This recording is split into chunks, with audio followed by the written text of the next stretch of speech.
ओशो ने कहा था, हम मृत्यु को हर तरह से ढांकते छिपाते रहते हैं, इसलिए मरघट को गांव के बाहर बनाते हैं, बल्कि बनाना चाहिए उसे गांव के ठीक बीच में, कि दिन में 25 बार गुजरो तो 25 बार मरघट तुम्हें याद दिलाए कि यही होने वाला है अंतिम निवास स्थान। ऊपर ऊपर से हम जानते तो हैं कि एक दिन हम सबको मर जाना है, लेकिन इस सच को स्वीकार करना नहीं चाहते, इसलिए इंश्योरेंस जैसी लॉजिकल चीज से भी कतराते हैं। लोग कहते हैं कि शुभ शुभ सोचो, हमें कुछ भी क्यों होगा, लेकिन अगर आप अखबार खोलकर देखोगे तो अखबार ऐसी खबरों से भरे हुए होते हैं।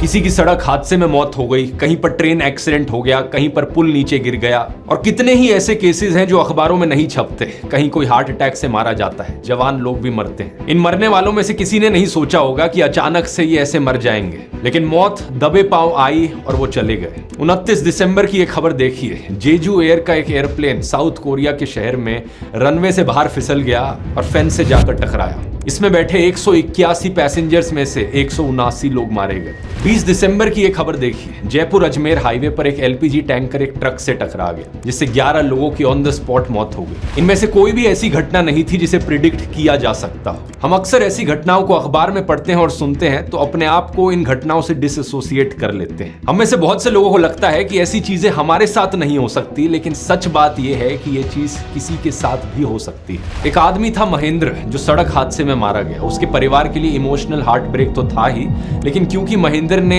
टर्म इंश्योरेंस नहीं लिया था तो उसकी मौत के साथ उसके बच्चों के सपनों की भी मौत हो गई। पत्नी की सभी ख्वाहिशें मर गई। बेटी को मैथमेटिशियन बनना था, बेटे में आर्किटेक्ट बनने का टैलेंट था, लेकिन सपनों की तो बात छोड़िए, यहाँ पर गुजारा चलाना मुश्किल हो गया। पत्नी सोच रही है कि छोड़ो, क्या करूंगी नई साड़ी लेकर। बेटा उम्र से पहले बड़ा हो गया, सोचता है कि छोड़ो, क्या करूंगा स्कूल ट्रिप पर जाकर। बेटी सोच रही है पोस्ट ग्रेजुएशन रहने देती हूँ, जैसी नौकरी मिले कर लेती हूँ ताकि भाई की पढ़ाई चलती रह सके। पिता के गुजर जाने का गम तो वक्त के साथ मिट जाता है, लेकिन ये पैसे की मजबूरी उनके लिए जिंदगी भर का कांटा बन गई। ये कोई फिल्मी कहानी नहीं है दोस्तों, ये आज के दिन कई सारे परिवारों की हकीकत है। लोगों को सिर्फ ऐसे ही मौकों पर पता चलता है कि इंश्योरेंस की कितनी इंपॉर्टेंस है जिंदगी में। Insurance regulatory and development authority of India ने अपनी एनुअल रिपोर्ट में बताया कि पिछले 2 सालों से इंश्योरेंस पेनिट्रेशन कम हो रहा है। एनुअल प्रीमियम्स और जीडीपी का रेशियो फाइनेंशियल ईयर 24 में 3.7% पर आ गया। 5% से कम पॉपुलेशन के पास हमारे देश में लाइफ इंश्योरेंस है। कई लोग ऐसे होते हैं जो इन हादसों में मरते नहीं हैं बल्कि इंजर्ड हो जाते हैं। ऐसे केस में हेल्थ इंश्योरेंस की जरूरत होती है, और अगर हेल्थ इंश्योरेंस नहीं है तो परिवार को